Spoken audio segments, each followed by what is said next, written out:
Professor Zhang for his briefing. I shall now make a statement in my capacity as the Secretary of State for Foreign, Commonwealth and Development Affairs of the United Kingdom of Great Britain and Northern Ireland. This is a historic meeting, the first discussion of artificial intelligence at the UN Security Council. Since the early development of artificial intelligence by pioneers like Alan Turing and Christopher Strachey, this technology has advanced with ever greater speed. Yet, the biggest AI-induced transformations are still to come. Their scale is impossible for us to comprehend fully, but the gains to humanity will surely be immense. AI will fundamentally alter every aspect of human life. Groundbreaking discoveries in medicine may be just around the corner. The productivity boosts to our economies may be vast, and AI may help us adapt to climate change, beat corruption, revolutionize education, and deliver the Sustainable Development Goals and reduce violent conflict. But we are here today because AI will affect the work of this Council. It could enhance or disrupt global strategic stability. It challenges our fundamental assumptions about defence and deterrence. It poses moral questions about accountability for lethal decisions on the battlefield. There can already be no doubt that AI changes the speed, scale, and spread of disinformation with hugely harmful consequences for democracy and stability. AI could aid the reckless quest for weapons of mass destruction by state and non-state actors alike. But it could also help us stop proliferation. That's why we urgently need to shape the global governance of transformative technologies, because AI knows no borders. The UK's vision is founded on 4 irreducible principles. Open. AI should support freedom and democracy. Responsible. AI should be consistent with the rule of law and human rights. Secure. AI should be safe and predictable by design, safeguarding property rights, privacy, and national security. And resilient. AI should be trusted by the public, and critical systems must be protected. The UK's approach builds on existing multilateral initiatives, such as the AI for Good Summit in Geneva, or the work of UNESCO, or the OECD, and the G20. Institutions like the Global Partnership for AI, the G7's Hiroshima process, the Council of Europe, and the International Telecommunications Union are all important partners. Pioneering AI companies will also need to work with us so that we can capture the gains and minimize the risks to humanity. No country will be untouched by AI, so we must involve and engage the widest coalition of international actors from all sectors. The UK is home to many of the world's trailblazing AI developers and foremost AI safety researchers. So this autumn, the UK plans to bring together world leaders for the first major global summit on AI safety. Our shared goal will be to consider the risks of AI and decide how they can be reduced through coordinated action. Momentous opportunities on a scale that we can barely imagine lie before us. We must seize these opportunities and grasp the challenges of AI, including those for international peace and security, decisively, optimistically, and from a position of global unity on essential principles. There is a tide in the affairs of men which, taken at the flood, leads to fortune. In that spirit, let us work together to ensure peace and security as we pass across the threshold of an unfamiliar world. I now resume my function as President of the Council. I now give the floor to His Excellency, Mr. Shunsuke Takai, State Minister for Foreign Affairs of Japan. Thank you, Mr. President. I commend your initiative to take up AI in the Security Council. This will be good beginning for future global discussion. I also thank the Secretary General and the other briefers. AI is changing the world. AI has transformed human life. Its speed, potential, and risk go beyond our imagination and national borders. We are being tested at this historical juncture. Can we have the mind of self-discipline to control it? Mr. President, my political belief is instead of worrying, deal with it. I believe that the key to take on a challenge is twofold: human-centric and trustworthy AI. Human beings can and should control AI to enhance human potential, not the other way around. Let me 2 points. First, the human-centric AI. The development of AI should be consistent with our democratic values and fundamental human rights. AI should not be a tool of rulers, but should be placed under the rule of law. The military use of AI is a case in point. It should be responsible, transparent, and based on international law. Japan will continue to contribute to the international rule-making process of the laws in the CCW. Second, trustworthy AI. AI can be more trustworthy with a wide range of stakeholders included the process. I believe that this is where its convening power of the UN can make a difference and bring together wisdom from around the world. Last month, Japan led the discussion at the UN on the misuse of AI by terrorists by hosting a side event with UNOCT and UNICURI. Japan is also proud to have to launch the G7 Hiroshima AI process this year and to contribute to the global discussion on generative AI. Mr. President, the Security Council and the UN can update its existing toolkits through the use of AI. First, we should consider how the active use of AI can enhance the efficiency and the transparency of this council in its decision-making and working method. We welcome the effort of the Secretariat to utilize AI for mediation and peace-building activities.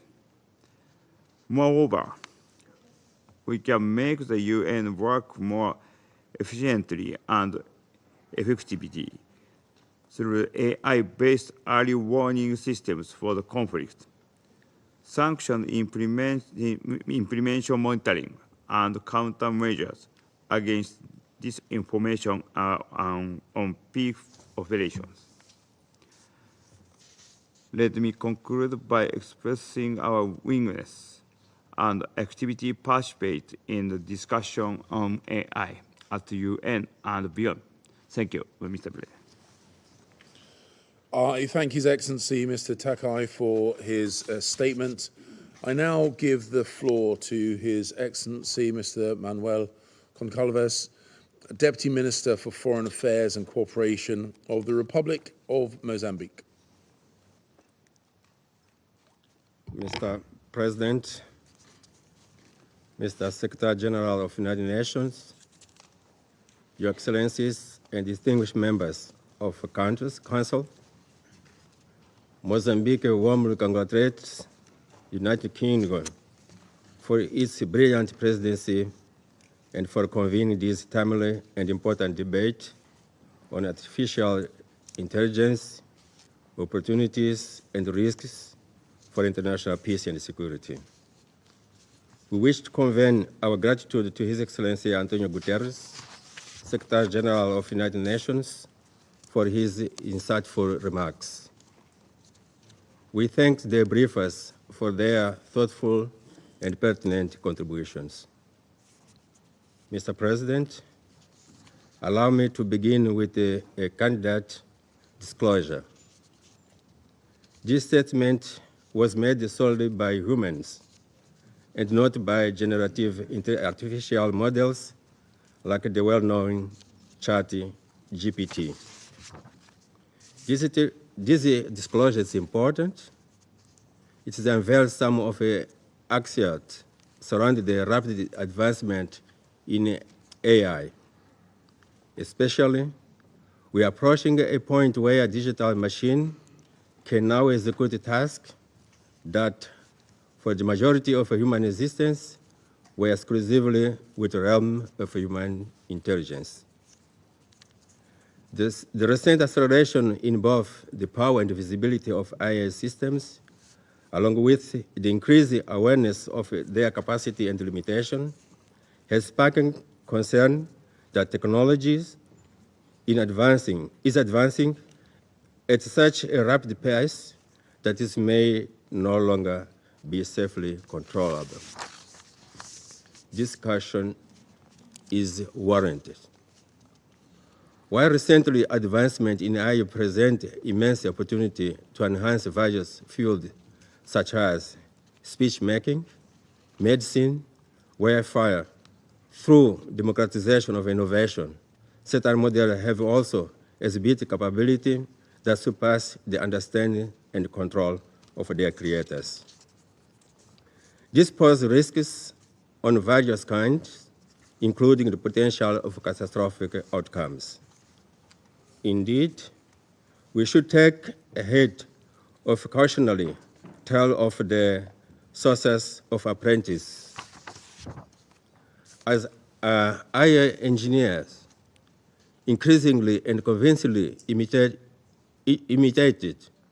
and in some cases even surpass, various behaviors associated with human beings, they have become an ideal tool for spreading misinformation, scamming individuals, engage in academic cheating, deceitfully initiate conflicts, recruiting terrorists, sowing division, and perpetrating numerous other nefarious activities. AI models have evolved in a self-programming machine capable of automating their learning process through continuous loop of self-improvement. This necessitates the establishment of robust governance structure that aim to mitigate the risk of accidents and misuse while still fostering innovation, harnessing the potential of positive outcomes. Mr. President, as currently stated in the concept note for this briefing, artificial intelligence technology possesses the potential to profoundly transform our society, having a multitude of positive effects. AI can contribute to eradicate disease, combat climate change, and currently predict natural disasters, making it a valuable ally for the global south.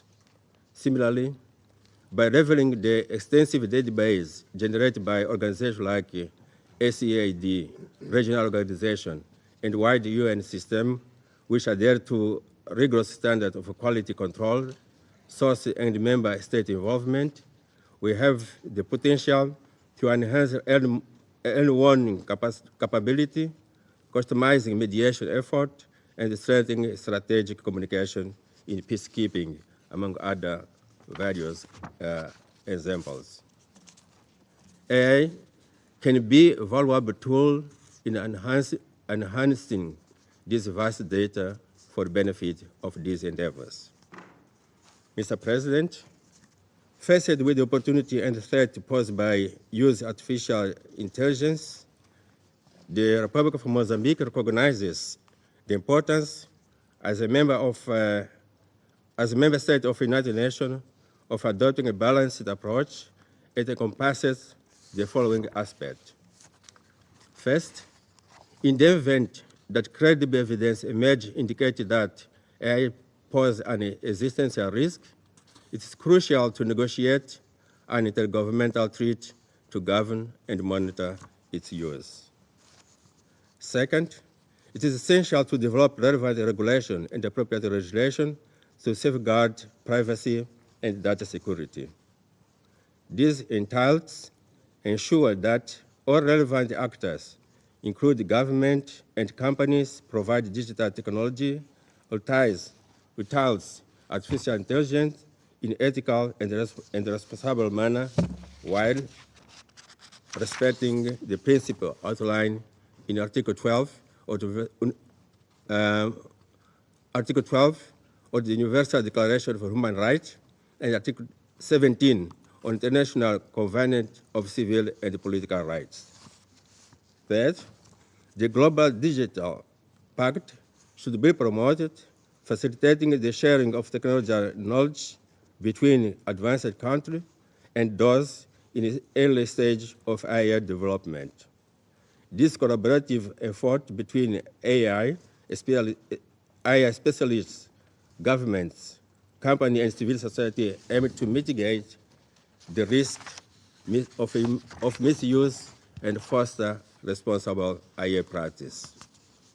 Mr. President, in conclusion, it is important to recognize that the impetus required for AI are not disconnected from the real world.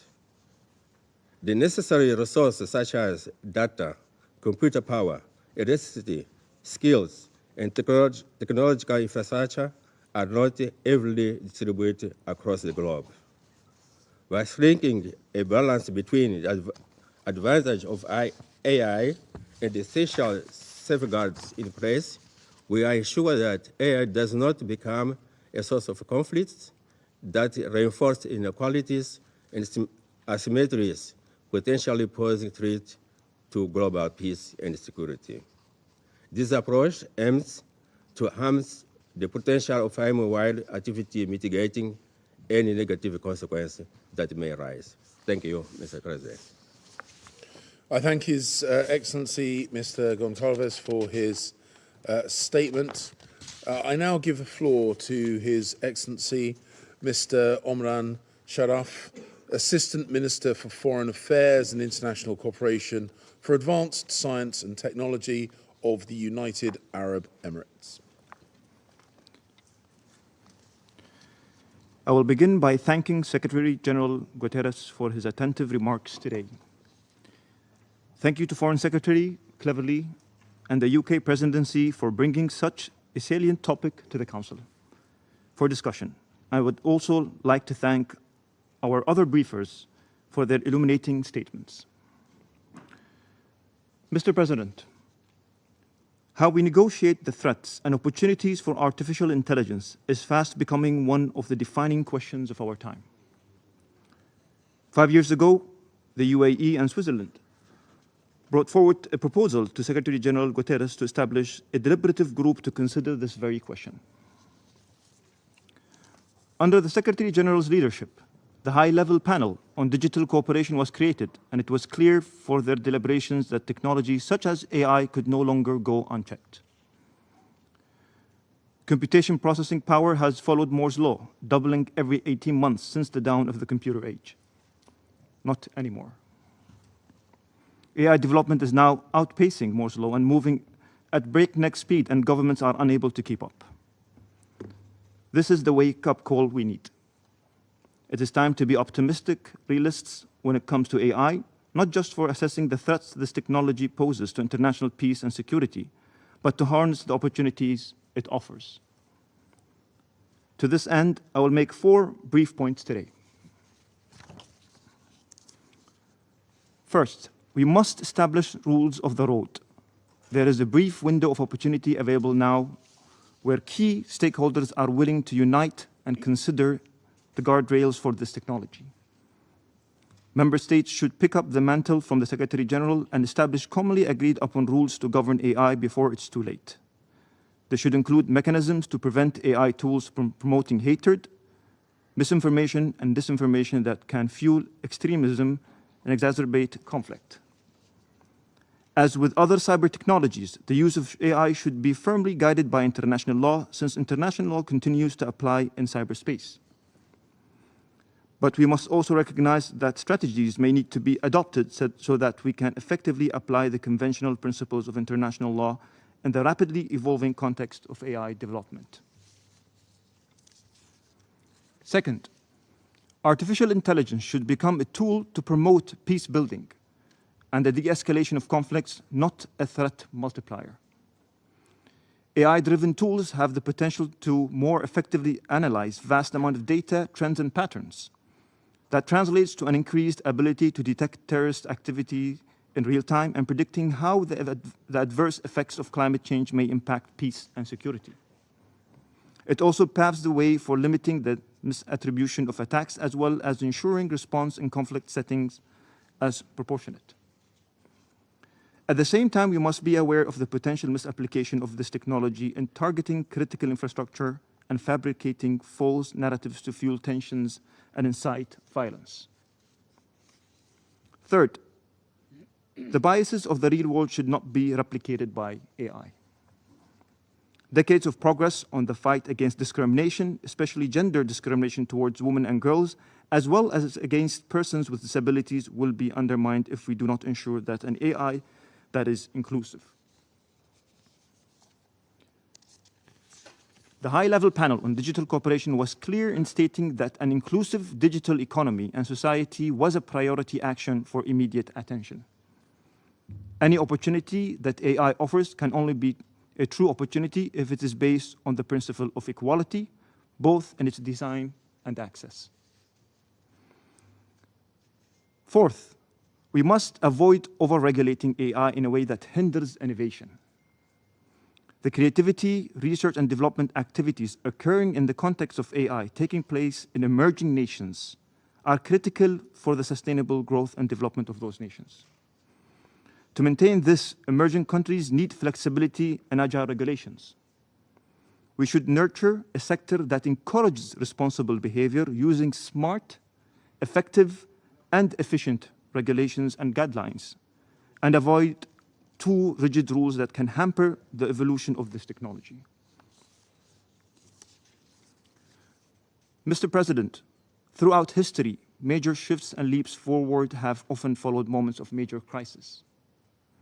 The creation of the United Nations and the Security Council following the Second World War speaks to this very fact.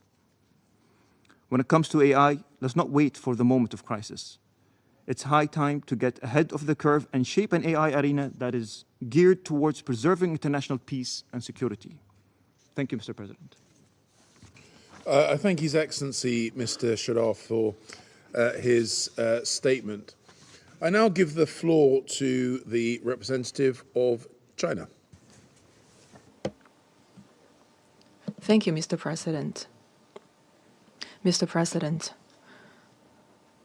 China welcomes you to preside over today's Security Council meeting and thanks Secretary General Guterres for his briefing.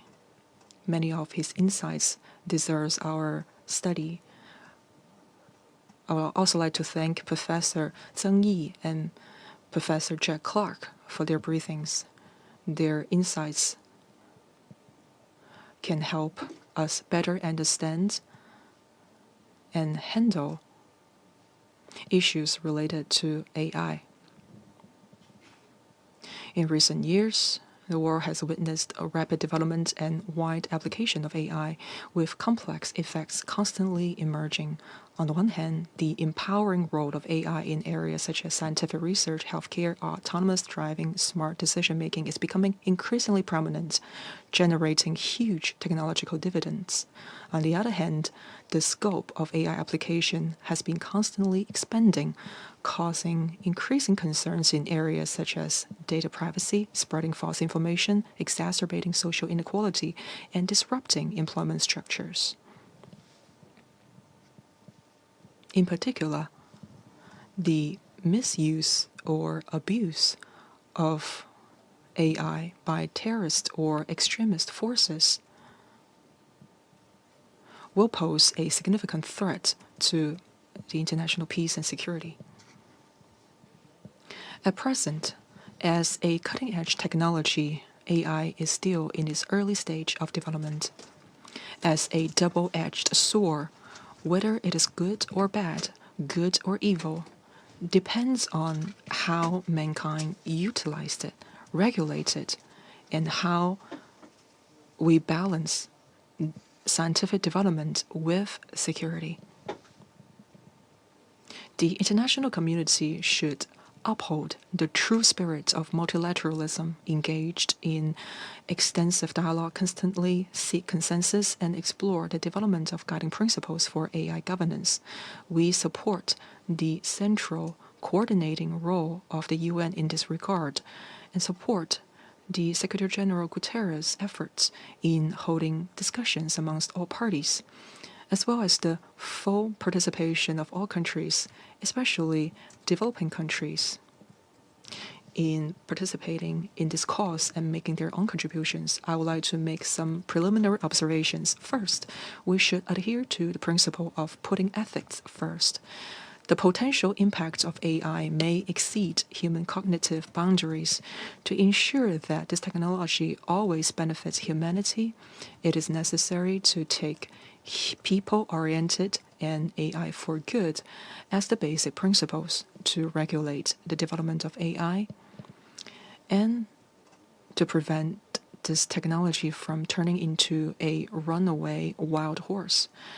Based on these two guidelines, efforts should be made to gradually establish and improve ethical norms, laws, and regulations and policy systems for AI, while allowing countries to establish AI governance systems that are in line with their own national conditions, based on their own development stages and social and cultural characteristics.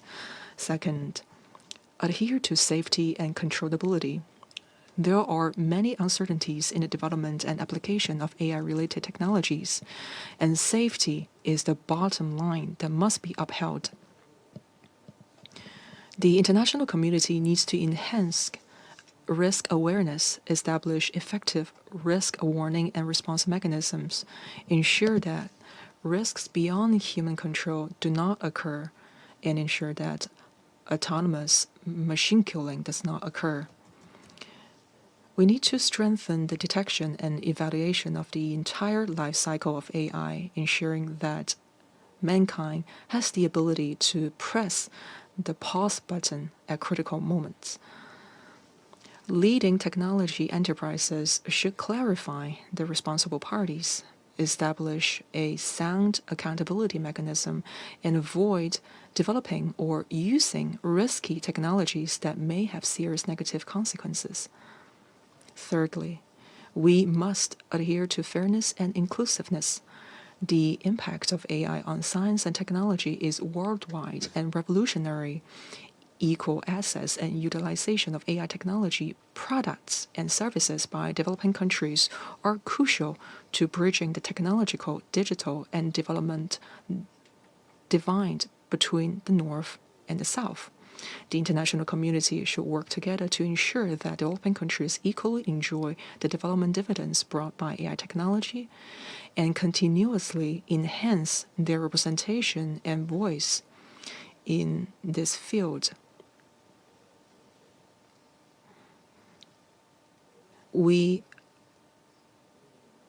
Certain developed countries, in order to seek technological hegemony, make efforts to build their exclusive small clubs and maliciously obstruct the technological development of other countries and artificially create technological barriers. China firmly opposes these behaviors. Fourthly, adhere to openness and inclusiveness. The development of science and technology needs to achieve a relative balance between technological progress and safe applications.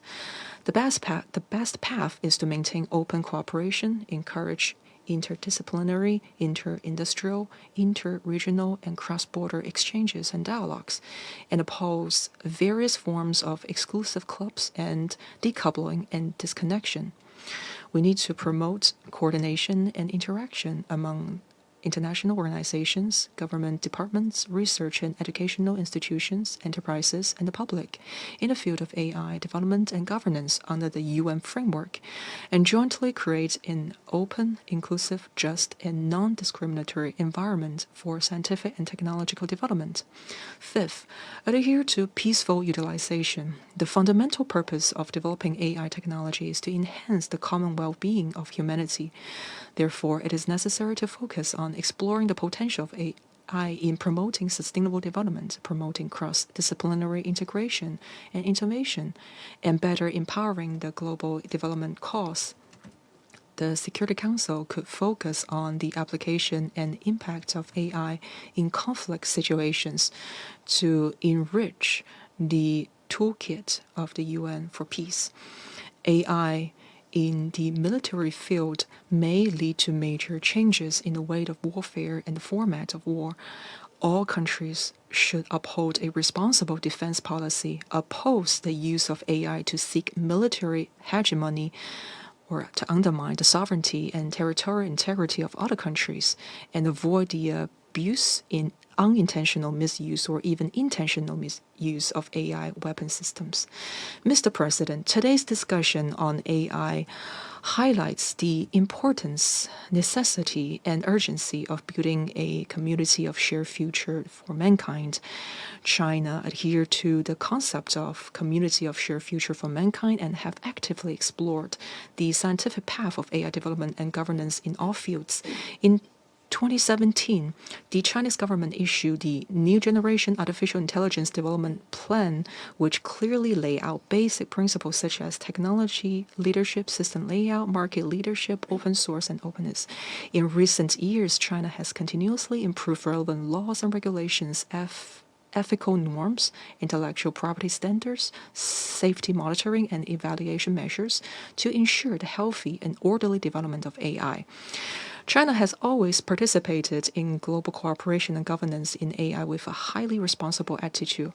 As early as 2021, China hosted the Impact of Emerging Technologies on International Peace and Security Area Conference during its presidency of the Security Council, for the first time bringing the Council's attention to emerging technology such as AI.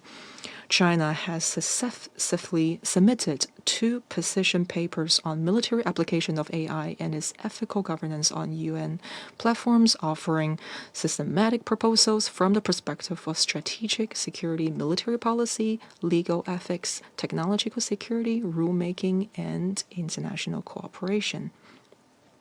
Last February, the Chinese government released the Global Security Initiative concept paper, which clearly stated that China is willing to strengthen communication and exchange with the international community on AI security governance, promote the establishment of an international mechanism for universal participation, and form a governance framework and standard with broad consensus. We stand ready to work with the international community to actively implement the Global Development Initiative, Global Security Initiative, and Global Civilization Initiative proposed by President Xi Jinping. In the field of AI, we will continue to prioritize development, maintain common security, promote cross-cultural exchanges and cooperation, and work with other countries to share the benefit of AI while jointly prevent and respond to risks and challenges. I thank you, Mr. President. I thank the representative of China for their statement, and I now give the floor to the representative of the United States. Thank you, Mr. President. Thank you to the UK for convening this discussion, and thank you to the Secretary General, Mr. Jack Clark, and Professor Yi Zhang for your valuable insights. Mr. President, artificial intelligence offers incredible promise to address global challenges, such as those related to food security, education, and medicine. Automated systems are already helping to grow food more efficiently, predict storm paths, and identify diseases in patients, and thus, used appropriately, AI can accelerate progress toward achieving the Sustainable Development Goals. AI, however, also has the potential to compound threats and intensify conflicts, including by spreading mis- and disinformation, amplifying bias and inequality, enhancing malicious cyber operations, and exacerbating human rights abuses. We therefore welcome this discussion to understand how the Council can find the right balance between maximizing AI's benefits while mitigating its risks. This Council already has experience addressing dual-use capabilities and integrating transformative technologies into our efforts to maintain international peace and security. As those experiences have taught us, success comes from working with a range of actors, including member states, technology companies, and civil society activists, through the Security Council and other UN bodies, and in both formal and informal settings. The United States is committed to doing just that and has already begun such efforts at home. On May 4th, President Biden met with leading AI companies to underscore the fundamental responsibility to ensure AI systems are safe and trustworthy. These efforts build on the work of the U.S. National Institute of Standards and Technology, which recently released an AI risk management framework to provide organizations with a voluntary set of guidelines to manage risks from AI systems. Through the White House's October 2022 blueprint for an AI Bill of Rights, we are also identifying principles to guide the design, use, and deployment of automated systems so rights, opportunities, and access to critical resources or services are enjoyed equally and are fully protected. We are now working with a broad group of stakeholders to identify and address AI-related human rights risks that threaten to undermine peace and security. No member state should use AI to censor, constrain, repress, or disempower people. Military use of AI can and should also be ethical, responsible, and enhance international security. Earlier this year, the United States released a proposed political declaration on responsible military use of AI and autonomy, which elaborates principles on how to develop and use AI in the military domain in compliance with applicable international law. The proposed declaration highlights that military use of AI capabilities must be accountable to a human chain of command, and that states should take steps to minimize unintended bias and accidents. We encourage all member states to endorse this proposed declaration. Here at the UN, we welcome efforts to develop and apply AI tools that improve our joint efforts to deliver humanitarian assistance, provide early warning for issues as diverse as climate change or conflict, and further other shared goals. The International Telecommunication Union's recent AI for Good Global Summit represents one step in that direction. Within the Security Council, we welcome continued discussions on how technological advancements, including when and how to take action to address governments or non-states actors' misuse of AI technologies to undermine international peace and security. We must also work together to ensure AI and other emerging technologies are not used primarily as weapons or tools of oppression, but rather as tools to enhance human dignity and help us achieve our highest aspirations, including for a more secure and peaceful world. The United States looks forward to working with all relevant parties to ensure the responsible development and use of trustworthy AI systems serves the global good. I thank you. I thank the representative of the United States. I now give the floor to the representative of Brazil. Thank you, Mr. President. Mr. President, dear colleagues, I thank the Secretary General for his briefing today and for joining us in the briefing. I also thank Mr. Jack Clark and Mr. Yi